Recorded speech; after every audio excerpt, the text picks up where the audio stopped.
ఏ రీతిగా సొలొమోను మందిర నిర్మాణాన్ని తలపెట్టాడో, మందిర నిర్మాణం చేసే ప్రయత్నం చేశాడో, ఒకవైపు మంచి పనులు చేస్తూనే మరోవైపు తప్పటడుగులు ఏం వేశాడో, హెచ్చరికలు, ఆశీర్వాదంతో కూడిన సందేశం రెండు కలగలిపి మీ ముందుకు తీసుకొస్తున్నాను.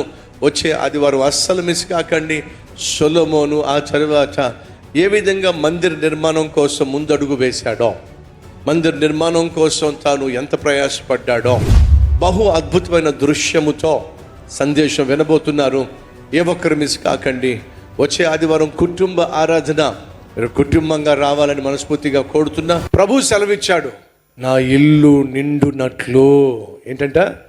నా ఇల్లు నిండునట్లు మీరు వెళ్ళి అనేకులను నా సన్నిధికి తీసుకురండి. రాబోయే ఆదివారం సంగమా ఒక్కరే రాకండి, మీతో పాటు మీ కుటుంబాన్ని తీసుకురండి. వచ్చే ఆదివారం మన మందిరాల్లో ఎక్కడా కూడా ఖాళీ ఉండకున్నట్లు సంగమా, ఆత్మీయ సమాజమా, కుటుంబంగా వచ్చి దేవుని ఆరాధించండి. మీకు బంధువులు ఉన్నారుగా, బంధువులను ప్రేమతో ఆహ్వానించండి. పాడైపోతున్న స్నేహితులు లేరా? బాగు చేయగలిగిన దేవుని సన్నిధికి వారిని నడిపించండి.